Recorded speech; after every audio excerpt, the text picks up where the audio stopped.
Any comments? Any comments? Start clapping. Start keeping your keys up. Got anything to say? Comments, sir? Did you do it? Have a chance to talk.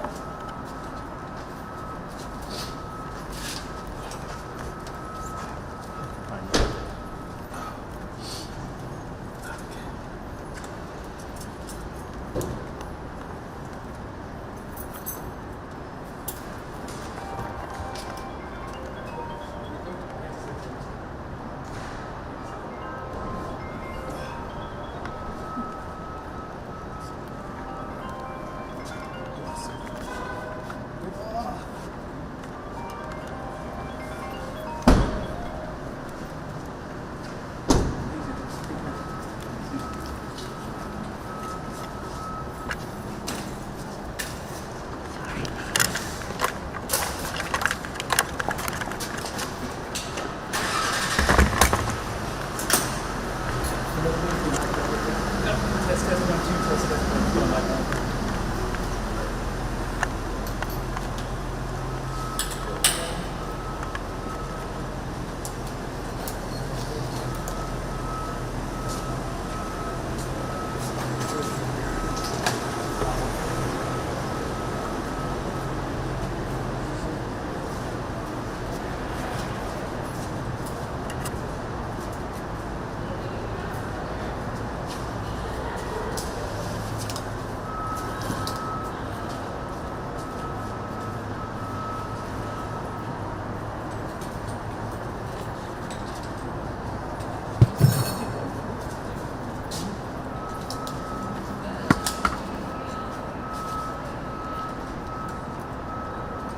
Okay, mic check, please.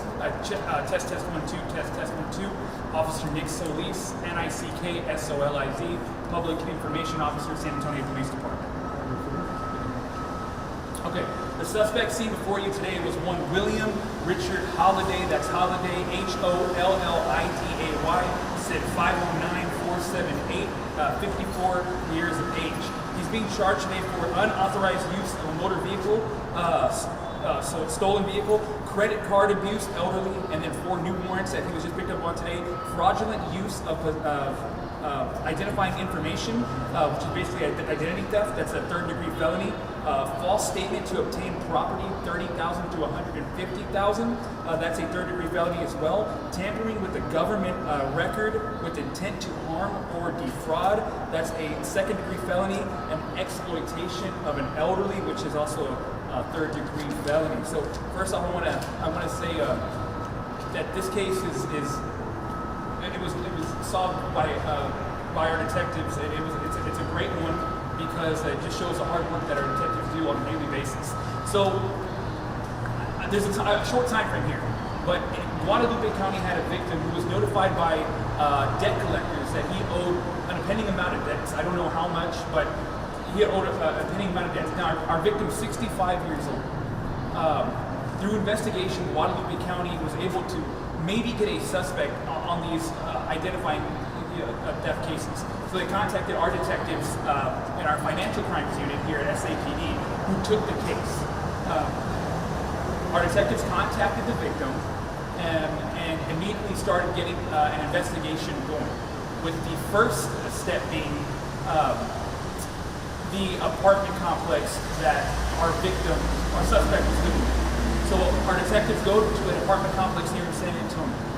They contact the apartment managers and they give them, hey, I'm here to see the suspect's name. I want to talk to him.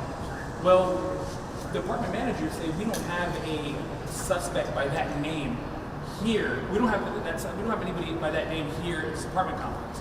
But in that apartment, we do have this person's name. It's the victim's name, okay? I can't say his identity, obviously, but it's his name. So now we have a suspect living rent-free in the name of a victim in his apartment, in an apartment complex. So that's our first charge there. Now our detectives keep digging and keep digging. Well, obviously that's not him. How did they pay for it? We don't know. So a little while later, our suspect is picked up on separate warrants on a traffic stop, maybe a week ago. on separate warrants. Our detectives get that body cam footage, and they see that our suspect's driving a vehicle. It's a 2021 white Mercedes-Benz. Our suspects run that plate because it's a temp tag. That plate comes back in the victim's name, but it's being driven by the suspect. So now we have the suspect living in an apartment in the victim's name and driving a vehicle in the victim's name. So our detectives, do more investigation and now go back to that dealership that vehicle was bought.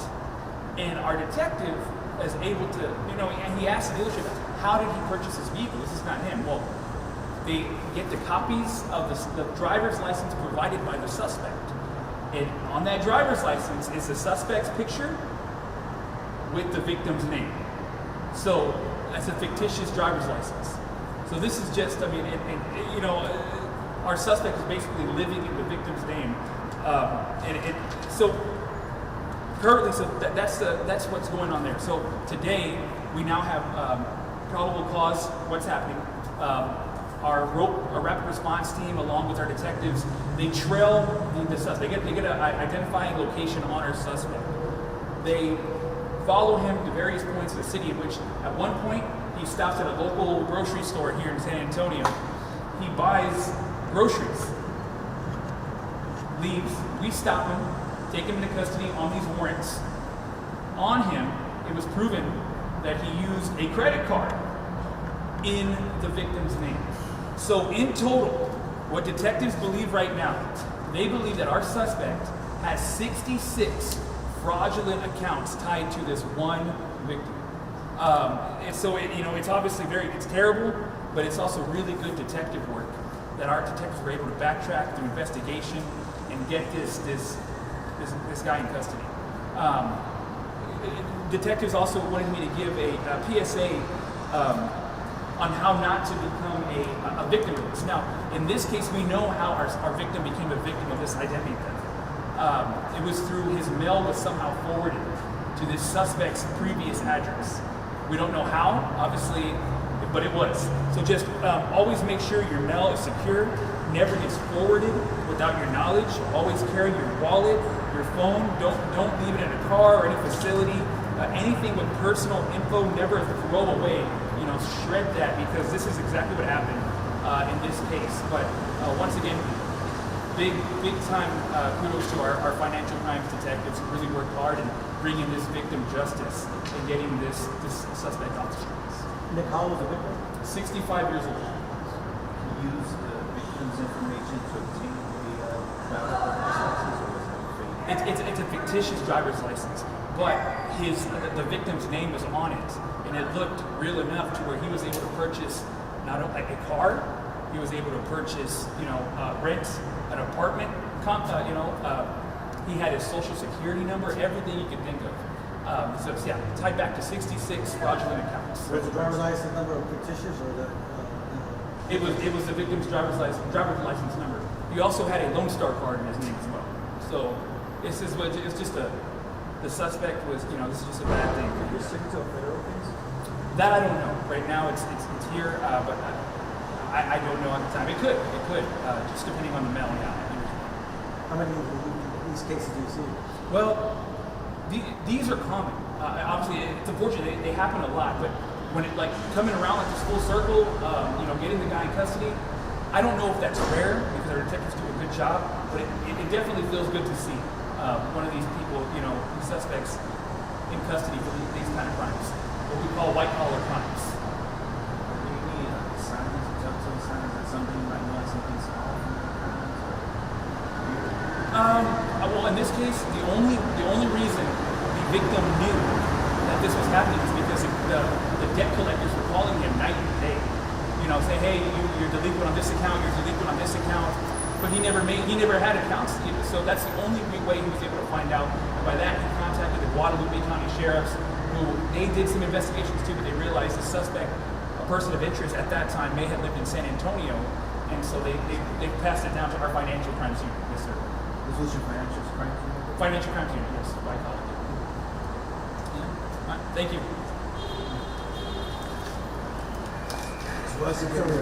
Yeah. Yeah, it's a little Oh, you're good. Yeah. What happened to the car and all that kind of stuff now? Like, Yeah, it has to be over. To be honest, I don't know. I don't even know they